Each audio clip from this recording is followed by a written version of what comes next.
I was trying to explain this morning that what, for want of a better word, we call meditation, or I sometimes prefer to say contemplation, is really supposed to be fun.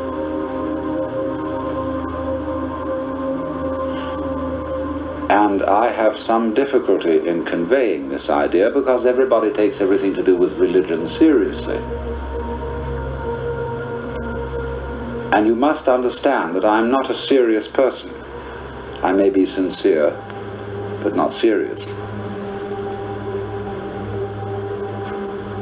Because I don't think the universe is serious. And the trouble gets into the world very largely because of various beings take themselves seriously instead of playfully. And after all, you must become serious if you think that something is desperately important. You will only think that something is desperately important if you're afraid of losing it. And if you're afraid of losing it, it isn't really worth having. People who drag on living because they're afraid to die will teach their children to do the same. And they will teach their children to live that way. And so it goes on and on. If you were God, would you be serious? Would you want people to treat you as if you were serious? Would you want to be prayed to? Think of all the maudlin things that people say in their prayers. Would you want to listen to that all the time? Would you encourage it? No. Not if you were God.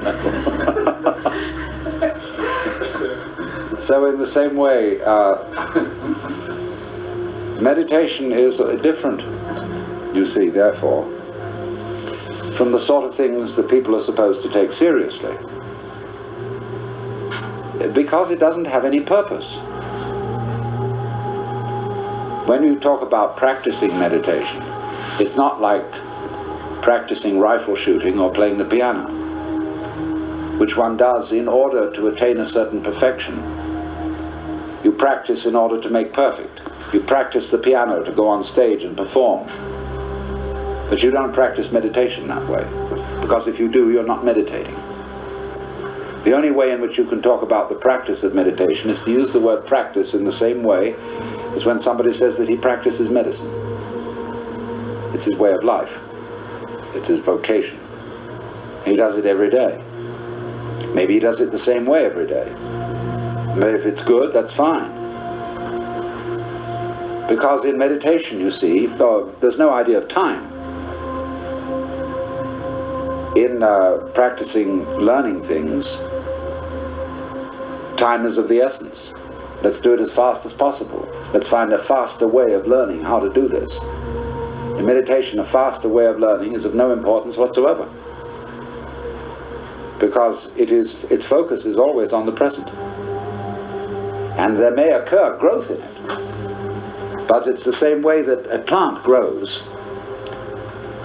Once upon a time in China, there was a family, farming family, and they were having dinner. And the oldest son came in late. And they said, "Why are you late for dinner?" He said, "I've been helping the wheat to grow." Oh. So they came out next morning and all the wheat was dead.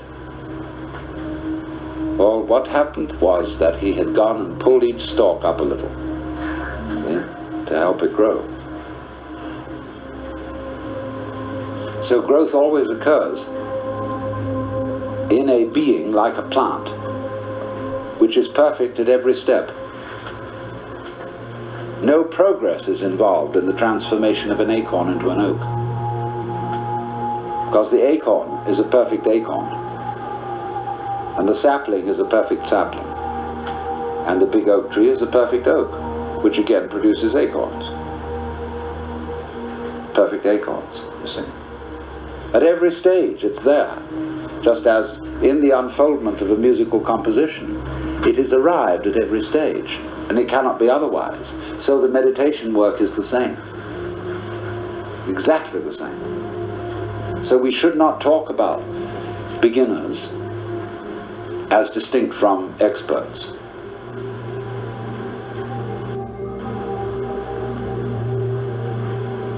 We should develop, if we could, a new vocabulary. So it's very difficult in the context of our competitive world to speak about things like this, to bring about the idea of doing something which is not acquisitive, which you're not going to get anything out of, because there's no one to get anything. When you understand what I've been talking about there being no experiencer separate from experience, then there's no one to get anything out of life, or to get anything from meditation. So we have here a sort of law of reversed effort.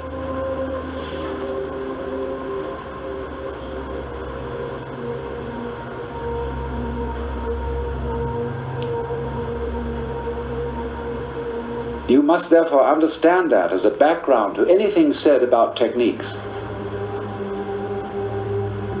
Because whenever we talk about techniques, we seem to be talking about the competitive thing, mastery, the idea of mastery of technique.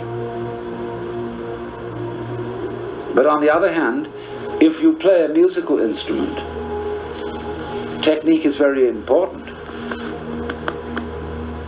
in the making of a satisfactory sound. But if you force the learning of technique or force the performance of it, everyone will hear it, and you will hear the forcing of it yourself, and it will be unmusical.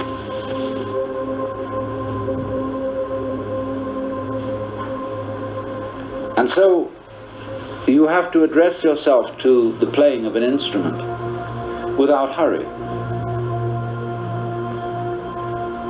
And never force anything. And you will find there is a point then where the instrument seems to play itself. And when you get that peculiar feeling of the sound that is coming out of a flute or a violin string or whatever is as it were happening of itself, then you're playing the instrument properly. Same way if you sing. There comes a point when your voice takes over.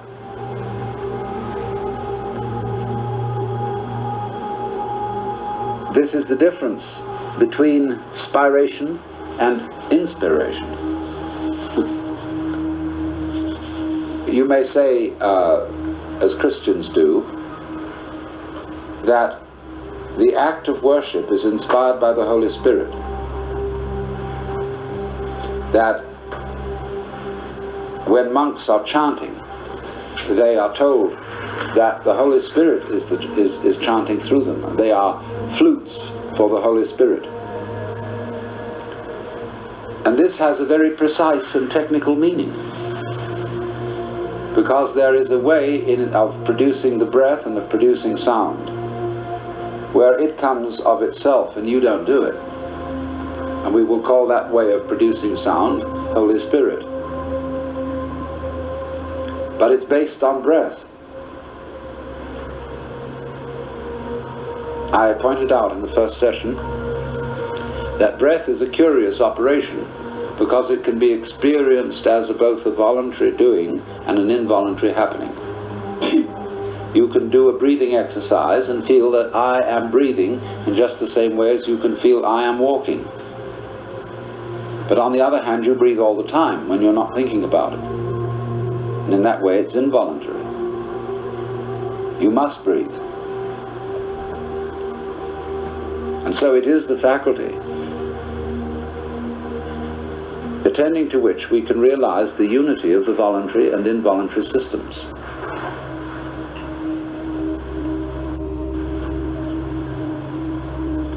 So therefore, what is called anapanasati in Buddhism means mindfulness of the breath, watching breath. And watching breath is fundamental in meditation, because it's like sound. It's so easy to see the happening in it, as distinct from what we thought of as the doing. Breath happens. But the curious thing is about breath is that you can get with the happening of breath, and in getting with it, you can do extraordinary things with it. Anyone who swims knows this. Anyone who sings.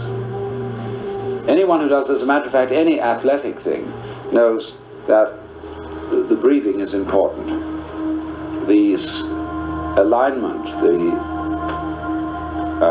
synchronization of what you're doing with your breathing is the whole art,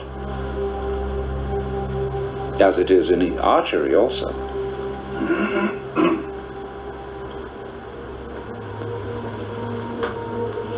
But powerful breath is not worked by muscle power. It is worked by gravity, by weight.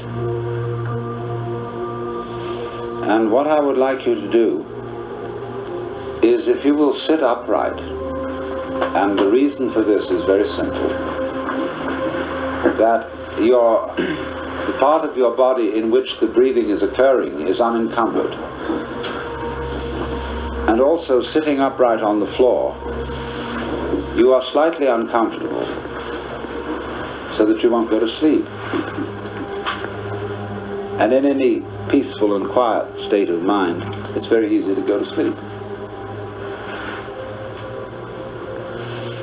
And now, in this way, in this position, you simply become aware of your breathing without trying to do anything about it at all. You let it happen and watch it.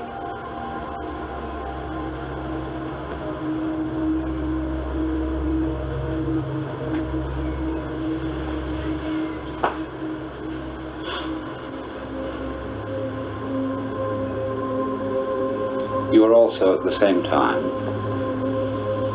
letting your ears hear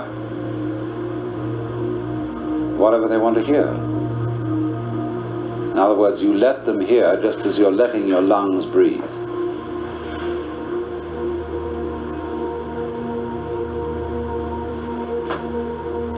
Now, beyond this, can you get the idea of breathing out heavily?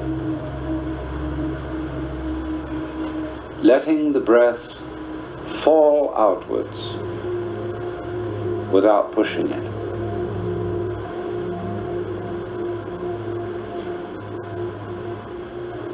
And as you get to the end of the out-breath, do it with the same sort of feeling that you have when you let your body drop into a very comfortable bed. You drop out. Let go. Fall. Let weight do it. And then after a while, the breath will return. Don't pull. Let it fall back in.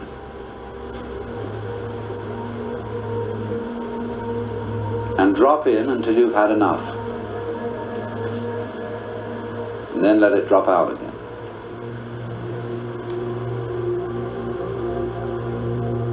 It's a good idea in this to breathe in through the nostrils and out through the lips, allowing there to be a slight sensation of moving air on your lips so that you know you're breathing and that you're not just straining your muscles. But never force anything. Just have the feeling of it going that way by virtue of weight. And then, as you let the breath fall outwards,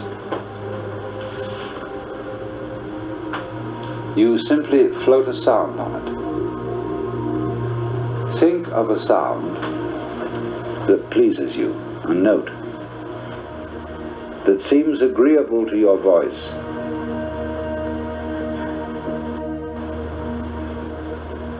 And as you breathe out heavily, imagine that sound to yourself, whatever you feel like. Hum it out loud.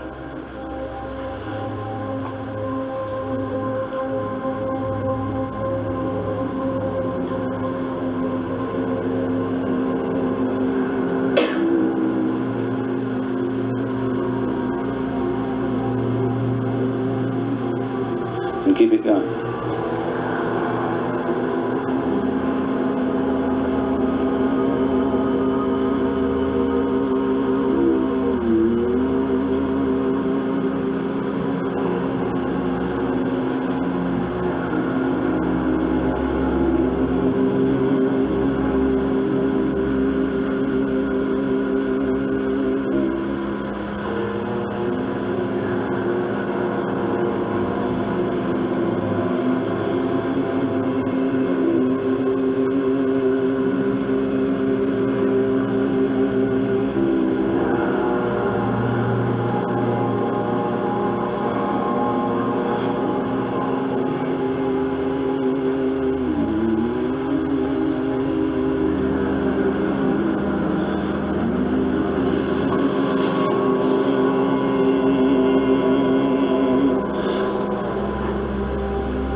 Now, you know, you're still a little short-winded and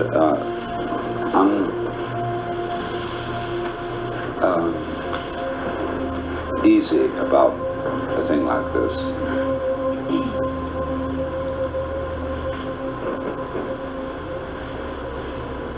You can, as well as allowing the sound to hum and happen with breath that is falling out, you can, as it were, simply request it to increase the volume without forcing. And you can keep a sound humming as a whole group of people together by, when your sound ends, bring it in again quite softly and then allow the volume to rise. And then you will get a more or less continuous production of sound by a group. But it's important to have the sound running continuously. Try it again, picking your own note again once more.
Ask it to increase its volume.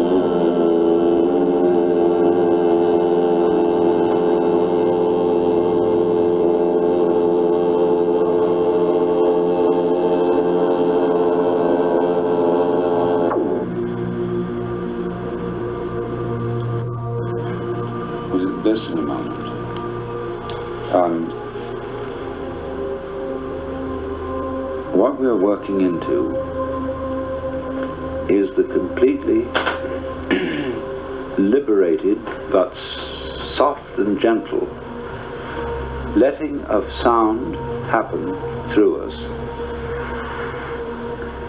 without the slightest sense of strain, so that you are not singing it, but it is singing with your voice. Don't premeditate a tune, but let it come, so that it's as if almost you were talking nonsense. I mean, you know, I can talk nonsense at the drop of a hat. I can give you a whole lecture in a completely non-existent language. But what you're doing is you're doing this gently with voice, and you are simply preoccupied with it, like easy humming to yourself.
And as and when I talk, just hear the sound of my voice. Don't bother about what it means. Your brain will take care of that by itself. Just let your eardrums respond as they will to all vibrations now in the air. Don't let yourself or your ears be offended by improper or unscheduled sounds. If, for example, the record is scratchy, okay. You wouldn't object if you were listening to it sitting by a fire of crackling logs.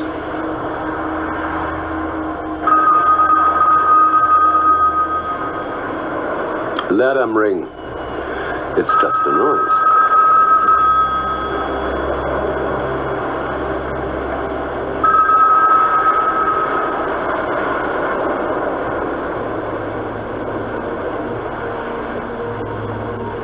And keep your tongue relaxed, floating easily in the lower jaw. Also stop frowning. Allow the space between your eyes to feel easy and open. And just let the vibrations in the air play with your ears.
You must understand that in meditation we are concerned only with what is, with reality, nothing else.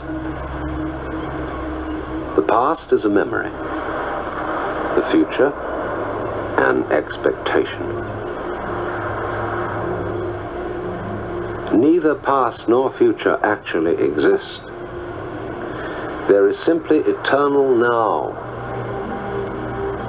So don't seek or expect a result from what you're doing. That wouldn't be true meditation. There's no hurry. Just now you're not going anywhere. Simply be here. Live in the world of sound.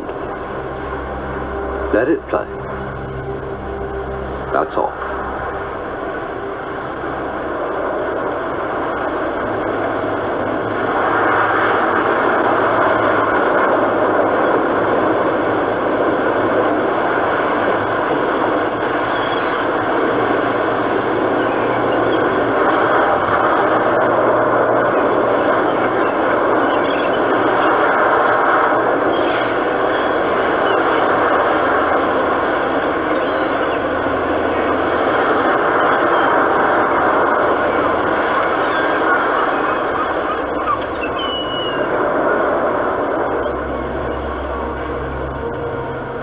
In the world of pure sound, can you actually hear anyone who is listening? Can you hear any difference between all these sounds on the one hand and yourself on the other?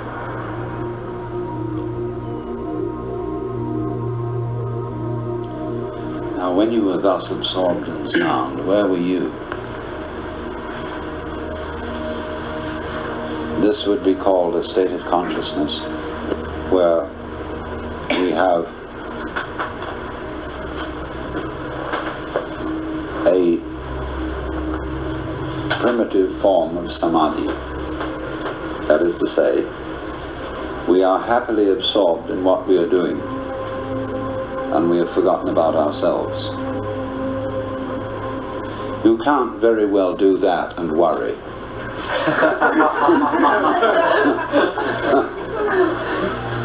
Or think anything serious. And you will notice that there's a special way of doing it. Because, I mean, we can go crazy and we can do kind of a wild Indian chants. But in this, you are sort of straining too much as a rule, you see? If you keep it down to a soft thing like this, and get a floating feeling of the voice, if you instantly you feel any sound is uncomfortable, avoid it. Slip down if you're going too high. Slip up if you're getting too low. If your voice tends to change, follow its change. So that you're just swinging along with it. This is the point of why from ancient times people discovered humming and singing, and everybody used to sing while they worked. But you will notice that today very few people sing at all.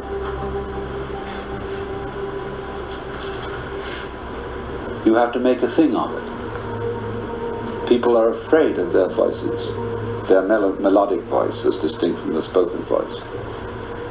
I know an enormous number of people who never sing at all. Why is it that when the scriptures, the Upanishads, the sutras are read, they are invariably chanted? Because an extra dimension is added to the voice as soon as you bring a note into it. That's the divine element, you see, the note sound, the singing sound, symbolically speaking. So this is a form of what I would call free mantra chanting, like we did it then, which isn't used much.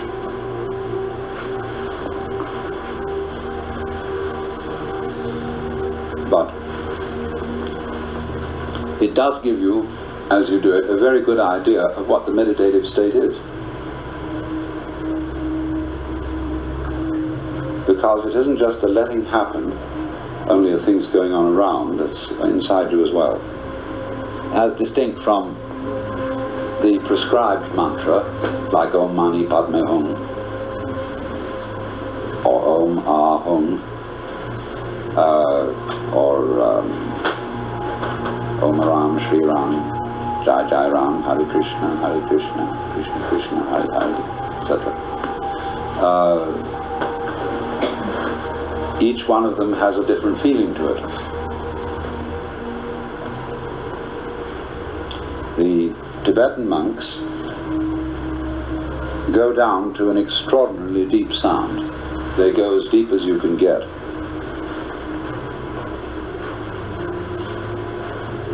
There is a reason for this. That's very difficult to explain, because you have to do it. But when you go down into sound as deeply as you can get, you're going to an extreme of the vibration. And everybody feels naturally that what is deep is sort of the underpinnings, the foundation. And when they go into that deep sound, they are literally exploring the depths of sound. As we say, go into it deeply. But you can very readily see, once you get into that you're in another state of consciousness altogether. You're not anymore in fidgety, chattering to your skull every day consciousness. What I call normal restlessness. But in this way, you get a sensuous feeling of the breath, that it's very enjoyable to breathe. And then you will find this will help in the quality of the sound you produce. And we, of course, have to get away from some of our musical prejudices when we do this. Now, I know, I'm sorry, but everybody thinks that to spend a lot of time gently humming nonsense to yourself is a waste of time.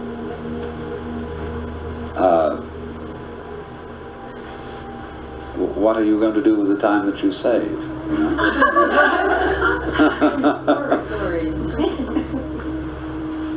But the point, though, is with all this, the first thing we have to understand is what I will call deep listening. And very few people ever really listen. Because instead of receiving the sound, they make comments on it all the time. They're thinking about it. And so the sound is never fully heard. You just have to let it take over. Let it take you over completely. Then you get the samadhi state of becoming it.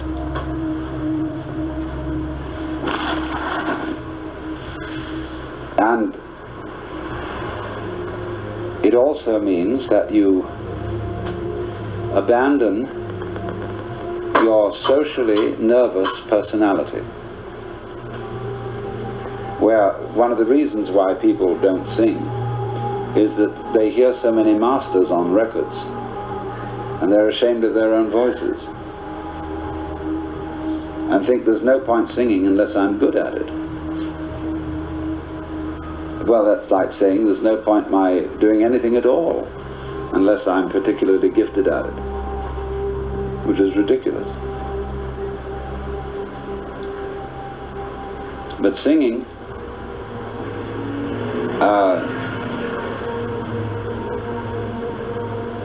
is of course very good for you, but we won't mention that because it brings in too much purposiveness into it. And but it's like a child will make noises because of the absorbing interest of making noises. The child will make all sorts of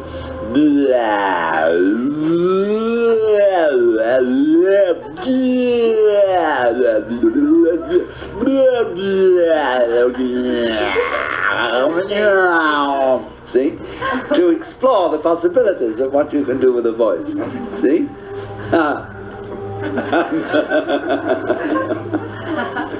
You don't see adults going around doing they're all too shy. Only Alan once. You know,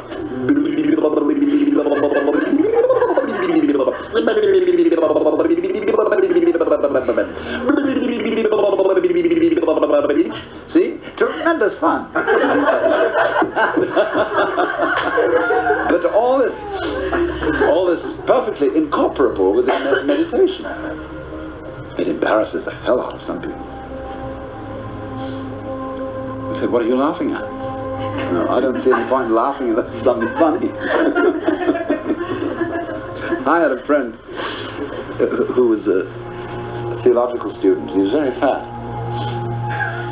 And he used to sit on the elevated train that went from Evanston into Chicago, where the seats ran right down the side of the train, so he'd sit in the middle of one side, and everybody in the car could see him. This fat fellow, he'd sit in and he'd get on at Evanston. He'd sit there and kind of vacant, and then he'd start to chuckle to himself. And slowly he'd work it out. He started with all its flesh vibrating, and by the time they got into Chicago, the whole car was in hysterics.